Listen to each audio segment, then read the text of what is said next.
Ubusanzwe ikibuga mpuzamahanga cya Goma ni ikibuga cy'indege gikoreshwa n'indege nyinshi zitandukanye ndetse hakaba ahantu h'ingenzi cyane kuri Kivu y'Amajyaruguru. Ndetse ikindi wamenya nuko iki kibuga mpuzamahanga cya Goma ari ahantu leta ya Kinshasa yakoreshaga ibika ibikoresho ndetse n'abandi basirikare bashobora kwifashishwa nk'umusada mu rugamba yari ikomeje guhanganamo na M23. Iki kibuga mpuzamahanga cya Goma rero cyaje kuba isibaniro, cyaje kuba kiberaho urugamba rudasanzwe guhera ku itariki 26 ubwo M23 yageraga muri Goma igakomeza ihangana ishaka gufata kino kibuga, bitewe nuko kuri iki kibuga cy'indege cya Goma cyari kiriho ingabo za leta ya Kongo zigizwe n'umutwe udasanzwe uzi ku izina rya IBU, ubwo ugerekereje mu kinyarwanda ni ibihunyira, ndetse hakaba n'izindi ngabo zo mu mutwe urinda umukuru w'igihugu zizwi nka GEL. Ku rundi ruhande kandi hakaba hari FDLR, hakaba n'ingabo z'umuryango w'abibumbye MONUSCO, ndetse sabo gusa kandi kuko ku rundi ruhande rw'iki kibuga hari ingabo z'umuryango w'ubukungu wa Afurika y'Amajyepfo SADC. Izi ngabo zose mu bwero zikaba zarifashishaga kino kibuga mu rugamba zari zihanganyemo na M23, ndetse urugamba rwabereye kuri iki kibuga kugira ngo kibashe gufatwa na M23 rukaba rwaraje kuba rutwara amasaha 48 iminsi ibiri.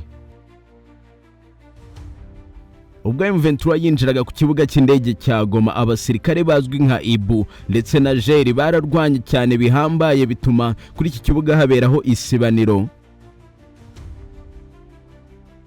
Ndetse ikindi cyihariye kuri iki kibuga nuko aricyo cyari gishinzeho imbunda nini cyangwa se zimwe bita imbunda z'imisada zashoboraga kuba zarasa kure, ndetse izi ngizo akaba arizo mbunda zagiye zifashishwa n'igisirikare cya Kongo ndetse na FDLR barasa ku Rwanda, ubwo baje kuba barasa ku Rwanda bagakomeretsa abaturage bagera muri 30 ndetse batanu bakaza kuba bahasiga ubuzima.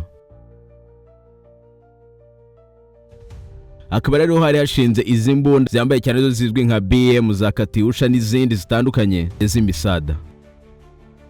Gusa ubwo M23 yakomezaga kurwana ihanganye cyane, byaje kurangira ifashe kino kibuga cy'indege cya Goma. Ntibagifata cyonyine bitewe nuko banafashe mateka n'abandi basirikare batandukanye ari mu mutwe wa IBU ndetse na GEL. Imibare itubwira ko abasirikare baje gufatwa ubwo kino kibuga cyafatwaga barenga muri 480. Ndetse nkaba nkwibutsa ko benshi bakomeje gutangaza ko nubundi M23 yo igikomeje urugamba, kabone nubwo hirya no hino ibihugu bitandukanye byatangiye kugenda bihaguruka birwanya umutwe wa M23 ndetse binashinja u Rwanda kuba ari rwo rushyigikira uyu mutwe wa M23, kabone nubwo u Rwanda rwo rutahwemye kubihakana. Gusa nanone bamwe mu bahanga, bamwe mu basesenguzi bakaba bemeza ko buriya ngo umuterankunga ukomeye wa M23 ari ingabo za Kongo. Ibyo nabyo turaje turebere hamwe mu kanya impamvu bashobora kuba bavuga ko umutwe wa M23 waba uterwa inkunga n'ingabo za Kongo kandi arizo bahanganye.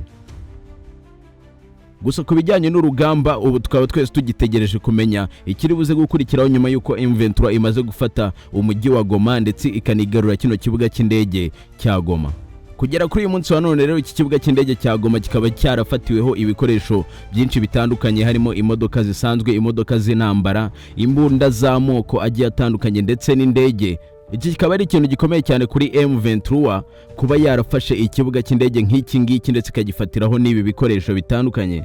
Ndetse ibingi bakari nabyo abahanga baheraho bavuga ko leta ya Kongo ari bo baterankunga ba M23 nk'uko nabibabwiye haruguru, bitewe nuko iyo M23 ifashe ibikoresho nk'ibi ngibi mu rugamba n'ubundi nibyo yongera igakoresha ikifashisha mu gukomeza urugamba rwayo, nibyo bikoresho n'ubundi yongera igakoresha mu rugamba rwayo.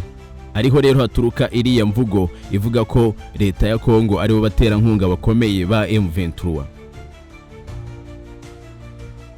Ubugoma n'ikibuga cy'indege cyayo rero byose bikaba biri kugenzurwa na M23, ndetse iyi ngiyi akaba ari intsinzwi ikomeye cyane kuri leta ya Kongo, bitewe nuko n'uwakwifuza gukoresha kino kibuga wese bimusaba kunyura kuri M23. Bivuze ngo ni ahantu h'ingenzi cyane leta ya Kongo iba yaratakaje, ndetse bikaba bigaragara nko gutsindwa gukomeye kwa leta ya Kongo kuba yatakaza kino kibuga cy'indege cya Goma ndetse ikanatakaza n'uyu mujyi wa Goma.